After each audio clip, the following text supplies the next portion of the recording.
Look, I certainly understand when Brendan Carr says... I don't believe everything I read in reporting. I think for myself. Indeed. So you make things up, I guess, because what I can only go off of is what the left and the right... What did I make up, Tim? What did I make up? Everything I just said was factual. No, you're going to accuse me of making things up? No. What did I make up? You made up that the FCC had a direct... What did I make up? I didn't make up anything. Everything I said is what happened. Tim Pool from Timcast IRO went on Piers Morgan Uncensored here and took on an entire panel of woke idiots, an entire panel of woke leftists here live on Piers Morgan Uncensored. They're talking about the whole Jimmy Kimmel debacle that happened. All these leftists are freaking out because Jimmy Kimmel's show was suspended, and Tim Pool just puts them all in their place here live on Piers Morgan Uncensored. Let's get into this clip here where Tim Pool goes off on this entire panel of woke idiots here for freaking out about the Jimmy Kimmel situation. These people are just, they're so hypocritical, man. They're absolutely so hypocritical. It's crazy how the woke left, these people right here on this panel that are going to cry about Jimmy Kimmel getting suspended for his comments about Charlie Kirk and Donald Trump. These people who are crying about this are the people who are spearheading the cancel culture that originally started, where people were getting canceled from Hollywood and off of news networks and things like that for having the wrong opinion every once in a while. It's absolutely wild, the hypocrisy coming from these people, and Tim Pool puts them all in their place. Let's get into this clip here. Things can be true at once. I mean, Tim, it may well be that ultimately the FCC quotes from Brendan Carr utterly inappropriate, very threatening, quite mafioso, as Ted Cruz said. But it may be that that wasn't in the end the determining factor. We don't really know. It may be that ABC and Disney just concluded the commercial heat from the fallout of what he said. And I actually think that's a really good point by Jeff Dye. You know, if you had been on air, if you'd been on air on Gutfeld in the week after George Floyd was murdered, I'm sure you were, but if you cracked a joke, well, it wasn't really even a joke. And that's why... It wasn't about... That's why, Jeff, I mean, the point that John made, I've seen someone trying to explain how it wasn't the way it seemed. I haven't heard this from Jimmy Kimmel yet, but apparently he was trying to explain that... To me... He was just revealing that this is what the right were doing. But it wasn't a joke, and it was crass, wasn't it? But to me, the one difference here is the FCC. You can point to whatever other example of any other comment, whether it's something that actually happened or whether it's a hypothetical, and it's still going to be a different situation because it's not a cancellation that happened just a matter of hours after the FCC was using that threatening language. And you can talk all you want about the local stations pulling out, but Nexstar was looking for a merger. They're looking to get rich off this. They're gonna do what the FCC says. If people would like to believe that's a coincidence, that's fine. I don't believe it's a coincidence when it's the one difference. When Jimmy Kimmel has been making these sorts of comments, jokes, some are just political commentary, going really hard against Trump, really hard against the right. And then the one thing that's really different this time is that just hours before, the head of the FCC was threatening. That to me, that's what makes this different. And I'm not a Democrat. I'm not on the left. I'm not on the right either. I'm just an independent, and I'm a free speech advocate. And as a free speech advocate, if I cannot imagine having any other take, but at the very least, being able to understand how someone could possibly think that maybe this had something to do with it. Yeah, Tim Pool, I got to say, it's a persuasive argument that Kat makes. I don't think so. It's just not the reporting. Look, I certainly understand when Brendan Carr says... I don't believe everything I read in reporting. I think for myself. Indeed. So you make things up, I guess, because what I can only go off of is what the left and the right... What did I make up, Tim? What did I make up? Everything I just said was factual. No, you're going to accuse me of making things up? No. What did I make up? You made up that the FCC had a direct... What did I make up? I didn't make up anything. Everything I said is what happened. And an assumption that I think is not unreasonable, but that's actually hilarious and a hilarious statement to make. I don't believe everything in reporting. I think for myself. So you should not take people's opinions, right? When they write articles and things like that, I don't think you should just blindly believe everyone's opinions. But when you're having multiple sources, multiple reliable sources, relay the same information that are just facts, right? There's not an opinion. It's like, hey, this person did this.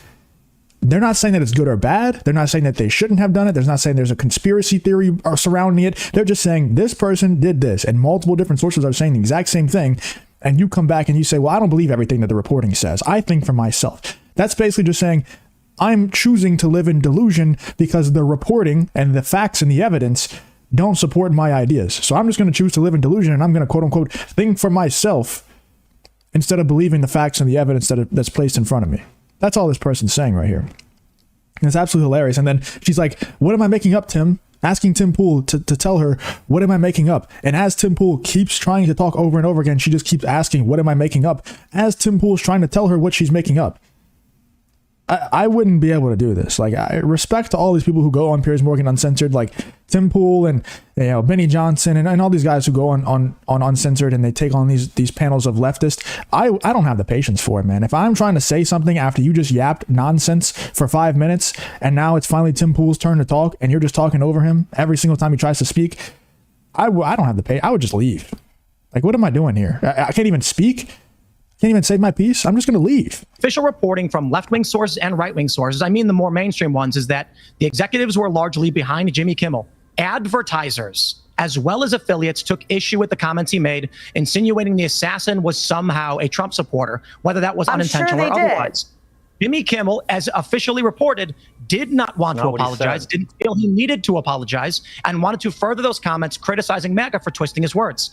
If we are going to make the assumption the principal reason his show was taken off the air was Donald Trump and the FCC, that would be us speculating, not going off the main reporting. And the only thing I've heard this whole time with even Ben Smith and everybody is the assumption that is true, despite the evidence suggesting it played a minimal role. So I think it's fine to assume that. Brendan Carr saying that can be worrying to affiliates.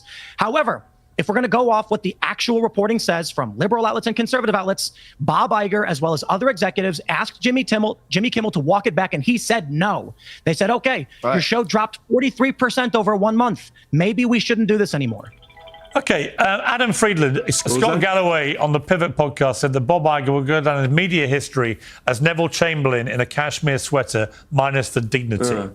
Okay. What do you think of that? By the way, Tim Pool absolutely just cooked this lady that just spewed a bunch of nonsense. Look at her face.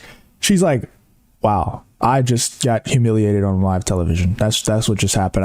I'm getting humiliated, and millions of people are going to see this video. And Tim Pool's sitting there like, yep, I just humiliated that person. It's crazy how, like, I'm not some massive Tim Pool fan or something like that. I'm not a Tim Pool fanboy, but he is just well researched on everything that he talks about. And it's crazy how far it can get you to just be well researched on a topic going into a conversation and not just saying, well, I'm not going to believe the reporting. I think for myself, right? Not just saying, I choose to live in delusion. I don't care what the reporting says because it doesn't support my side.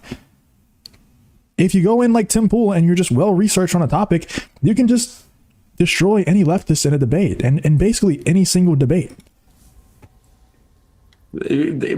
People always use Neville Chamberlain as a historical reference. Also, by the way, yesterday was entirely on our managers. It was entirely Arteta's fault. I just wanted to say I'm too upset about that. Guys, can I just address this kerfuffle just now? Folks, both sides have been hypocrites. But it also means that both sides have been correct at a certain point, right? So what we need to do is make them be correct at the same time. That, yes, like, who cares? Like, at the end of the day, who cares? It's comedy, right? The president got really pissed off when Obama did the White House Correspondents' Dinner. He takes it very seriously. You know, if you're at one of my shows and you're in the front row, you know, you're in the splash zone. You might get burned, or the burn zone. Listen, guys, it's just comedy. It's not that important. You know what's more important? Like someone that is an air traffic controller. Comedians are like the way they're being treated. I get what he's saying, and I do think it's a slippery slope to have, you know, comedy be policed like that. I don't think it's the greatest precedent to set. But comedy, at the end of the day, like, comedians love to downplay comedy, and they love to say how meaningless comedy is and how it shouldn't be policed because of how meaningless it is. It does shape the culture, though. Like, it does. Like, comedy is a big part of culture, a huge part, massive. So it is important. You know, this guy's trying to downplay it as if it's very much not important, but it is an important part of it. And when something's as fresh as that, I just don't think that you should be joking about that, man. And I've always been that way. Left wing, right wing, I don't care who it is. If somebody dies, like, I'm not going to make jokes about them the day after they die or the week after they die. It's not going to happen, man. Just show some grace. Just show some respect to the guy who just died, you know? Like, it's not that difficult. Just hold off on making jokes for like a year at least.